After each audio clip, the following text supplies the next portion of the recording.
Sir मैं आपसे ये जानना चाहूँगा कि ज्योतिष क्या है? इसको दो तरीके से हम से देख सकते हैं। एक है ज्योति। ज्योति मीन्स रोशनी, या ज्योति का मीन्स प्रकाश। तो हमारे जो फ्यूचर है वो डार्क है और हमें भी नहीं पता क्या है, कल क्या होगा, अगले घंटे में क्या होगा। अगर कोई प्रकाशित कर दे उसे, जैसे अंधेरा है इस कमरे में और अंधेरे में हम अपनी मोबाइल भी नहीं ढूंढ पा रहे या कोई चीज़ नहीं ढूंढ पा रहे, जैसे ही प्रकाशित होता है हमें अपनी सारी चीज़ें दिख जाती हैं। तो यहाँ ग्रहों की ज्योति से भी इसका मतलब है। और वैसे इसका मेरे को जो सबसे अच्छा मतलब समझ में आता है, jyoti plus ish, light of God, because बिना ईश्वरीय शक्ति के हम भविष्य के आगे से पर्दा नहीं उठा सकते। तो ये थोड़ा सा डिवाइन साइंस है। अगर आप एमबीए करते हो तो एमबीए लायक नौकरी मिल सकती है। अगर आप इंजीनियरिंग करते हो तो आप इंजीनियर बन सकते हो। पर अगर आप ज्योतिष करते हो, पढ़ाई करते हो, तो ज्योतिषी बनने के लिए एक एक्स्ट्रा क्वालिफिकेशन चाहिए। कहीं ना कहीं थोड़ी बहुत साधना, थोड़ा बहुत अपने ईश्वर से जुड़ना, उसके बाद अगर आप करते हैं तो आपके रिजल्ट्स बहुत चमत्कारिक होते हैं। आपका ज्योतिष की तरफ झुकाव कब हुआ और आपको कब ऐसा लगा कि आप इसको ज़िंदगी भर परस्यू कर सकते हो?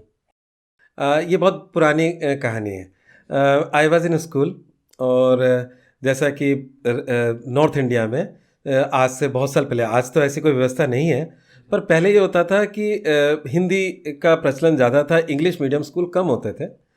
तो मैं स्टडी करता था, हिंदी मीडियम में पढ़ रहा था और वो मेरे घर से बहुत दूर था। तो स्कूल में साइकिल से जाता था और मेरे फादर को लगता था कि नज़दीक स्कूल हो तो बहुत अच्छी बात है। तो मैंने स्कूल चेंज किया। मैं इंग्लिश मीडियम में आया, सेंट्रल स्कूल में। पर वहाँ जब सारी किताबें इंग्लिश में थी तो एक बार मेरे को लगा कि मैं पास नहीं हो पाऊँगा, मतलब मेरे लिए ये तकलीफ़ का विषय है। तो मेरे फादर को मैंने कहा कि आप तो मैं पास करना है ना मुझे, तो मुझे वापस पुराने स्कूल में डाल दो। एनीवे पुराने स्कूल में वापस आ गया और वहाँ पर मेरे को मैंने एग्ज़ाम दिए, क्योंकि एक साल का लगभग 80% वेस्ट हो चुका था। और फिर मैंने जो 20% समय था उसमें मैंने काम किया, पढ़ाई की थोड़ी बहुत और एग्ज़ाम दे दिया। एग्ज़ाम देने के बाद मुझे उम्मीद नहीं थी कि मैं पास होऊंगा। तो मैं तो बहुत चिंतित था, परेशान था। वो मेरी लाइफ का बड़ा टफ टाइम था। तो मैं चिंतित था, तो मेरे फादर ने कहा चलो तेरे एक ज्योतिषी के पास लेके चलते हैं। तो उन्होंने कहा कि, मतलब मैंने कहा कि जिसने तेरी कुंडली बनाई है उससे पूछते हैं। तो हम लोग बहुत पुरानी बात है, तो मुझे ध्यान है मैं उनके साथ गया। तो वहाँ पर जिस ज्योतिषी के पास गए तो वो आंखों से उसको दिखता नहीं था, बहुत बूढ़े हो चुके थे। तो उन्होंने कहा कि मुझे तो कुछ दिखता नहीं और मैं ज्योतिष करना बंद कर दिया। तो मैं फादर ने कहा बहुत दुखी है, परेशान है, थोड़ा सा उत्तर चाहिए कि इसका रिजल्ट क्या रहेगा। तो उस ज्योतिषी ने कहा कि ठीक है, जो कुंडली बनी हुई है वो मुझे पढ़कर बताओ क्या लिखा है।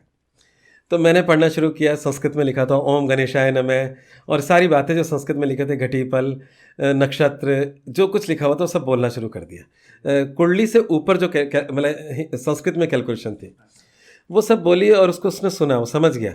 और उसके बाद कहा कि ये निश्चित रूप से पास हो रहा है और बस इसकी डिवीज़न बिगड़ रही है, फर्स्ट डिवीज़न ना होकर सेकंड डिवीज़न आएगी।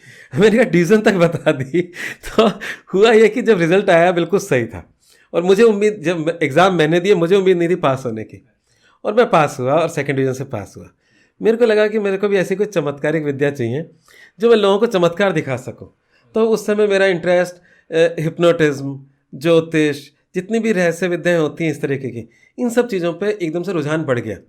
और वो बढ़ते बढ़ते वो पैशन था, वो मेरा प्रोफेशन कभी सोचा भी नहीं था मैंने। वो पैशन कब प्रोफेशन में कन्वर्ट हो गया ये आपके सामने है। तो वो पैशन ही था, उसके आगे फिर सब चीज़ें ख़त्म होती चली गई और मैं ज्योतिष में बढ़ते चला गया। और आज मैं ज्योतिष पढ़ा भी रहा हूँ। करीब 98 से लेकर टिल डेट तक मैं ज्योतिष पढ़ा रहा हूँ।